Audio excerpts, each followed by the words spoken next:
Welcome to the fastest daf in town. Today on Masechtas Gittin daf Ches. We are going to begin on Ches Amud Aleph, 5 lines from the top. Rav Nachman Bar Yitzchak Omar. So we were discussing a stira, a contradiction. On one hand, it says that a boat, if a person wrote a get on a boat, and that boat happens to be in Eretz Yisrael, floating along whatever body of water. One hand, it says it's like it was written in Eretz Yisrael and given in Eretz Yisrael, therefore you do not have to say b'fana nechtam. The other one says it's like it's chutz la'aretz. So we gave 2 terutzim based on the machlokas of Tanakan and Rabbi Yehuda, and now the Gemara gives a totally different answer. We're talking about maybe it depends if the boat is physically on the ground and it's a boat made out of cheres, earthenware. So Rav Nachman Yitzchak says no, but Naharos to Eretz Yisrael to Kulam Lo Pligi. If we're dealing with boats that are in Eretz Yisrael, it doesn't really make any difference whether the boat is on the ground or not. Says Rashi, to Eretz Yisrael ninhu, you could still consider like Eretz Yisrael. You do not have to say b'fana nechtam. Why? Didn't we have this machlokas? But the Afalpi says Rashi, the in Svina Gosheshas, even though the boat's not on the ground, the time of the get, Lomishim Yanikim in a karkahu, there's nothing to do with getting nutrients from the earth. Kamaiser Kashvias, which has to do with the laws of Meiser and Shvias, is what their machlokas was about. It makes no difference if you're on dry land or on the water. I would actually say pumfaker. The whole notion, according to both shitas, is sharis mitsuyos. So if you're on a boat, that is the greatest proof that you are traveling from one point to the next. And therefore, that would certainly support why you wouldn't need to say. So very interesting, very logical reason to say that you always consider Eretz Yisrael. So then the question is, so how come it says sometimes it's like chutz la'aretz? Because lo pligi, and that's the answer is they don't argue, but ki pligi, what do they argue? B'yam HaGadol, which is translated as the Mediterranean Sea on the west, also now known as the Yam HaTichon. The Sanya Ezu Eretz, Ve'ezu chutz la'aretz. Which is considered to be Eretz Yisrael? What's going to be considered chutz la'aretz? So look in Rashi. The edge of the sea, hu gvul, that's the border. Yam gufa, and therefore the water after that, lav Eretz Yisrael hu. So again, the question is the Mediterranean Sea part of Eretz Yisrael. Yam gufi Eretz Yisrael. So, and of course, this is an interesting question because we know that there's certain international waterways, that there's certain amount of mileage or kilometers which the water of the border is considered to be part of that country. And then after a certain distance, it's not considered to be your water anymore. So this is part of the question when regarding to Gittin. Kol shefeya. V'yarid maturi amnoin b'lifnei Eretz Yisrael. Maturi amnon l'chutz chutz la'aretz. So we know that Eretz Yisrael on the west side is not completely flat, not straight down. It bends. And therefore, anything which is in the slope going down from Turi Amnon, which is also known as Har HaHar, and that area in the northwest of Eretz Yisrael, that area is very rocky. That area, so a lot of mountains. In fact, you can take a cable car into caves, a very famous city over there. Anyway, but here it's called Har HaHar. So anything which is on the slope going down from Har HaHar, which is again Turi Amnon B'lifnim, and then toward the south, Eretz Yisrael. Turi Amnon B'lchutz, going outward, is chutz la'aretz. So Rashi says, because based on the pasuk, Zeh yeheh lachem gvul tzafoin. So this is the border, which is the Mediterranean. Tzafoin min hayam hagadol tatul lachem har HaHar. So the north again is Har HaHar, which is also Turi Amnon. Shemamina Har HaHar tekua b'yam. So again, this is the area. And again, what we do is we will just have this imaginary plumb line, if you will, and we're going to say that any water which is from Turi Amnon going down on the slope is still considered to be part of Eretz Yisrael. So you could be part of the Am HaGadol, but as long as you're relatively within close proximity of the land, within this bend, or like almost look at it as like a bow of an arrow, that's considered to be Eretz Yisrael. However, anything out of that is Chutz La'aretz. Hanisin Shibayom, and therefore, when we're talking about islands in the sea, Rowan Oisin Kil Chut Matuach Alehen Maturi Amnon An Nachal Mitzrayim. What we do is we envision this bow-like string from Turi Amnon, from again Harahar, until Nachal Mitzrayim, which is in the southwest. So we say Minachut V'lifnei Eretz Yisrael, Minachut V'chutz Chutz La'aretz. So that's what we're saying. All of these different islands, or if you're on a boat in these certain areas, so since we draw this plumb line which connects, if let's say Eretz Yisrael is like almost like a crescent, which of course is not exactly, so you would so we would say that this is the line. So even though all this is the Mediterranean Sea, it doesn't make any difference. This is also considered to be part of Eretz Yisrael. It's like absorbed, and boilea into it. So that is the idea. And again, when it came to Eretz Yisrael, is anything which is shayfei of a yored, anything which slopes and goes downward. Okay, all right. So that is the basic notion of how Chutz La'aretz works regarding to saying b'fanei nachtam, and that seems to be actually quite strict, according as opposed to Rabbi Yehuda, Amar Kol sheneged Eretz Yisrael haru k'Eretz Yisrael. Anything which is opposite or to the west of Eretz Yisrael, if you would go west, you look at the borders, the north and south border of Eretz Yisrael, and then you go west. So all of that sea, which apparently even includes going all the way into Italy, of course doesn't include Italy because it's landlocked, but any boats that are in that area going around to Sicily and all these different places, apparently that also, according to him, is like Eretz Yisrael.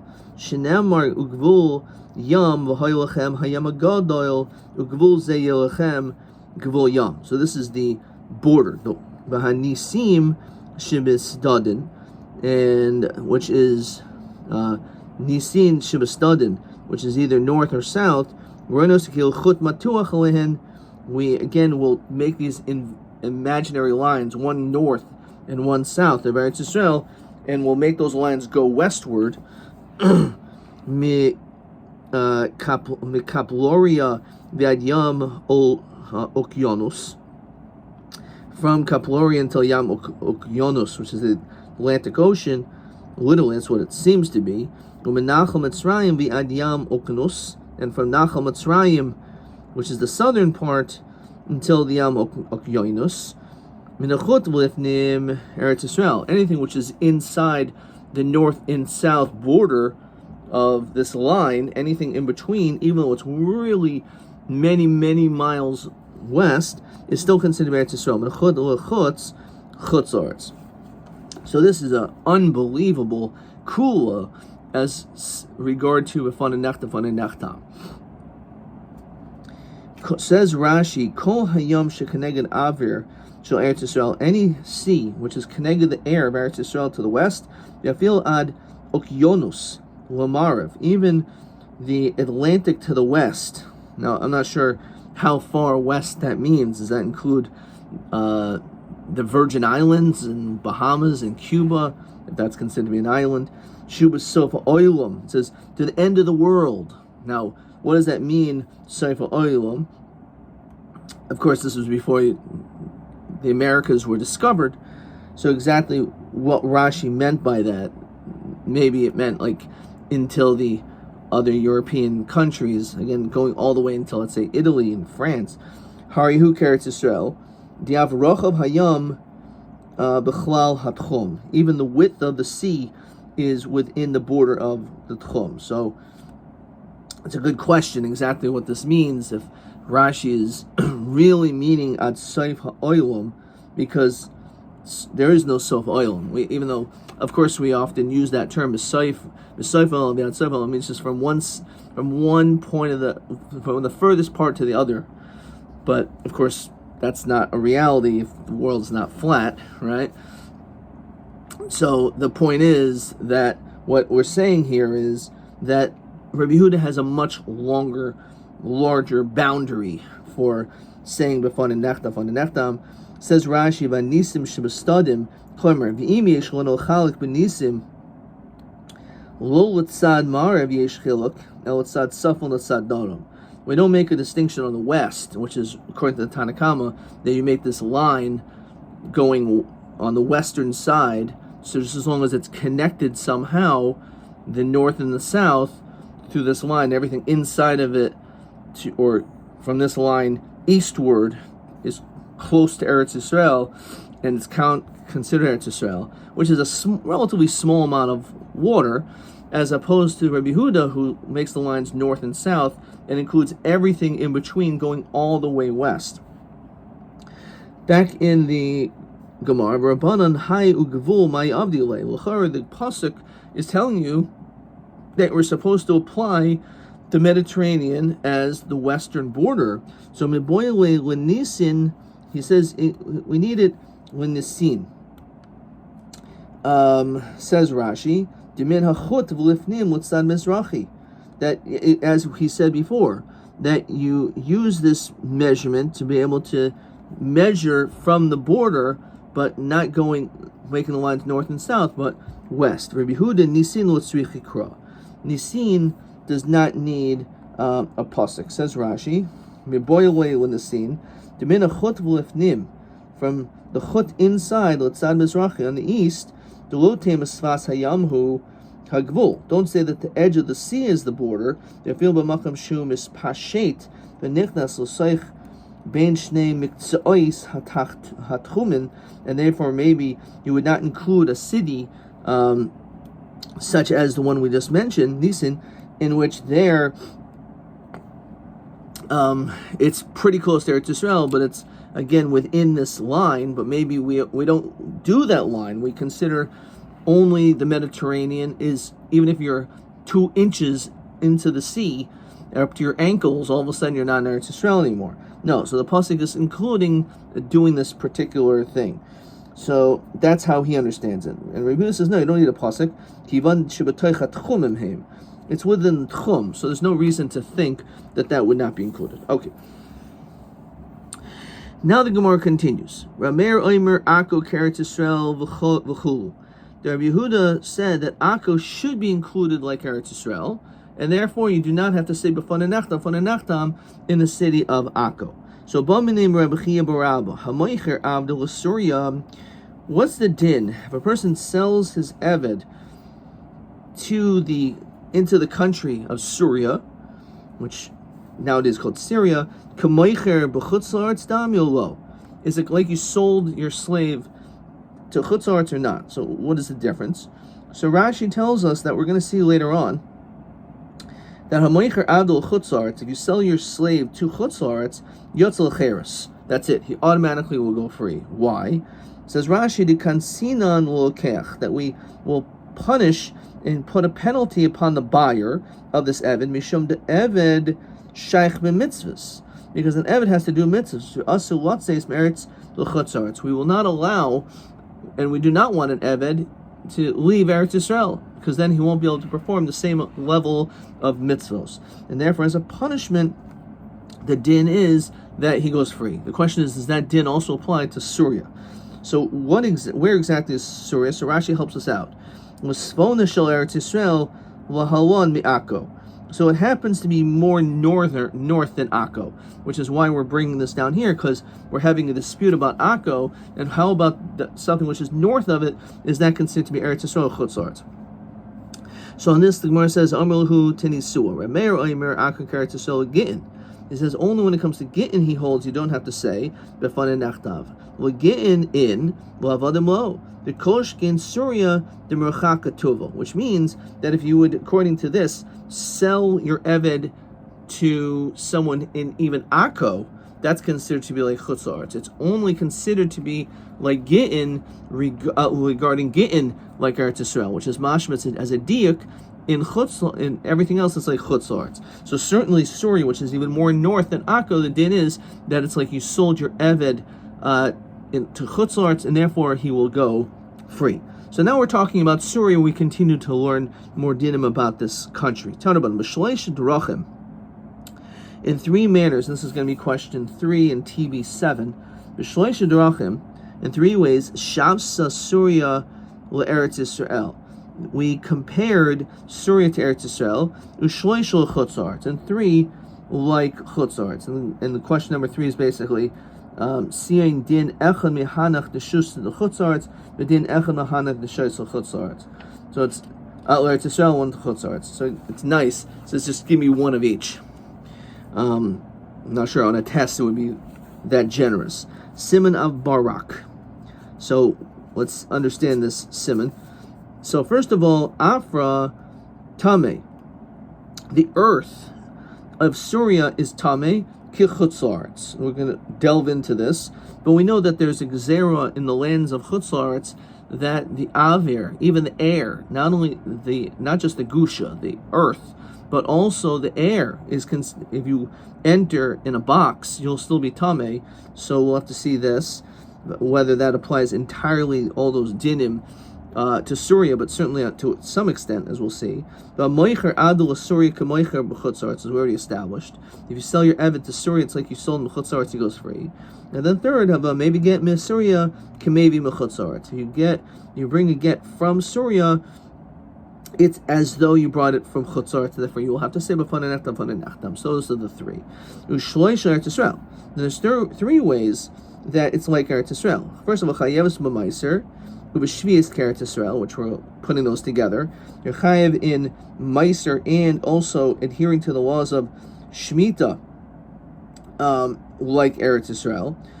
V'harotz lechanes ba'la tahara nichnas. If a person wants to enter into a person, it'll be, you can still remain tahar. And v'kaina sade b'Surya, as we continue on with Beis, kekaina b'favari Yerushalayim. You purchase land in Surya, it's like the purchasing property in Eretz Yisrael, which we'll see what that means. I was just looking at this Rashi in the bottom, going back quickly to Chesed Aleph. Now maybe get Surya or Eretz Yisrael do shlichi shayarta. Apparently, traveling from Syria to Eretz Yisrael there was not a lot of caravans. Now again, there's some chiddush over here. It says if you want to enter but tahara, you may. However, it says Rashi, Mash in Kain be'eretz amim. We're going to see. Obviously, that's coming to exclude all other lands. That Surya is unique. That you could somehow enter into Surya and remain tahar. As we continue again to Chesed Beis. So now we're going to analyze these 3 situations. Fine. So chayev b'maiser v'shvius Eretz Yisrael. So first of all, we understand why. We already established basically that Surya is Chutz La'aretz, which is why if you sell your slave there, he goes free. You have to say b'fan nechtam. There are not shayarot. There are not caravans, and also the land is tameh. We have established it's like Chutz La'aretz. So the starting point now is, why are there ways that they're like Eretz Yisrael? So first of all, chayev b'maiser v'shvius Eretz Yisrael k'savar kibush yachid shmi kibush. That even an individual who conquers land, that counts. Says Rashi, what does that mean? The David, Shelo hayu kol Eretz Yisrael b'yachad. We didn't actually have all of Eretz Yisrael at the same time. K'derech shahayu b'chvush Yoshua. When Yoshua entered, crossing the Yarden, and there was 7 years of conquering and 7 years of division, as is stipulated in Sefer Yeshua, Shayikulam, everyone was doing it all together, all this property at the same time, the Kivshua, and it was conquered. What Sar Kol Yisrael was for all the Yidden, Koidim Chaluka, and it was done before it was divided, he did it basically for his own needs. What does that mean exactly for his own needs? But he expanded Eretz Yisrael to include this land of Surya. So at one point, it was actually considered to be part of Eretz Yisrael. And therefore, because of that, it does take upon itself the chiyuv of separating Meiser and not working the land on Shemitah. And my answer is, as we said, if you go in a box, if you enter into Eretz Chutzlaretz, Rabbi Matam, Rabbi Yosef, Rabbi Huda Matahir, Befil Rabbi Luka Matame El Beretz Olamim. The only reason why there's a machlokus is whether or not in Eretz Olamim the Gazer al Gusha, Bialavir, that not only on the earth but also on just the air. So you're still breathing air when you're in this box. Surya al Gusha Gazer al Avir lo Gazer. This is the chiluk. So Surya, certainly everyone agrees, they were only geyser on the Gusha, on the land, which is interesting because the land itself is Chayav and Meiser and Shemitah, but nonetheless there was geyser on that. However, when it came to the Avir, not. So it's a way of almost, again, making a distinction that Surya has some certain qualities of Eretz Yisrael. But kind of Sadim Surya, kind of Biparvani Yerushalayim. So if a person purchased a field, it's like he purchased property in Eretz Yisrael. Some Rav Sheshus Leimer Shekaisim of oh no, that you can write an oh no. What's oh no? It sounds like an English word. It's a shtar mechira. It's actually a document of sale. So it's allowed to be written on Shabbos. You can take out your pen and start violating Issa D'Oraisa L'Chera of Ksiva on Shabbos. The Gemara says that doesn't make any sense. But Shabbos al Kadaitach, it doesn't make any sense. How can you possibly tell me that we will allow Chilul Shabbos? The Gemara answers Kidei Amar Rava. Omer lo b'chacham v'oisa chanam omer lo b'chacham v'oisa. Which is really unbelievable. That the truth is, obviously, you can't do an Issa D'Oraisa. You can't write it yourself. But you can ask a non-Jew to do it for you, which is not allowed either, even though people don't necessarily understand these halachos very well. There's that issue of Amir La'akum. You can't just ask a non-Jew to do something for you. However, there are certain exceptions, and one of them is because we want people to be able to go into Eretz Yisrael, and Rashi explains L'garish oiv kachabim l'yashiv Yisrael ba, and I'll literally translate kachabim as idol worshippers. That we don't want idol worshippers in Eretz Yisrael. We want Jews in Eretz Yisrael that are going to adhere to the Torah and mitzvos, and therefore we will make every incentive to try to get people to go to Eretz Yisrael, and even allow a bill of sale to be written on Shabbos if it's necessary to be done al yedei akum. Which again, it's a tremendous chiddush, but it also shows the importance of Yishuv Eretz Yisrael. Okay, Tanobana. So we were discussing before the dinim that pertain to actually TA8, which I guess we already had. Ha'im Gazer Tumas Eretz Amim al Surya. So as we just saw, TA6, that in Surya there is an exception, in that Surya is only al Gusha Gazru, the Alavira Lu Gazru. That was TA6, also question 3. So again, we were learning the very first Tosos, I believe it was, in this Masechta, that was discussing that the word get doesn't literally mean a divorce document. A get is a document, but we usually, when we're talking about a get, at least in this Masechta, it's Gittin Nashim. But a get could also refer to other documents, including documents that will prove that a slave has been freed. So that's what we're going to be diving into for a little bit here. Tanubam. Eved Shehevi Gito, an Eved who produces his document for sale. And Rashi says, Mibedina Seyam, he comes from another country. Interestingly enough, this concept of B'fanei Nechtav is not just a document for a woman to be free, if you will, but also for an Eved. Hamavia Gita, as we're going to see in the next daf, Rashi quotes on daf Tes, Echad Giti Nashav, Echad Shchuri Avadim, Shavul Moach Hamevi. The dinim are the same when it comes to saying B'fanei Nechtav. It's necessary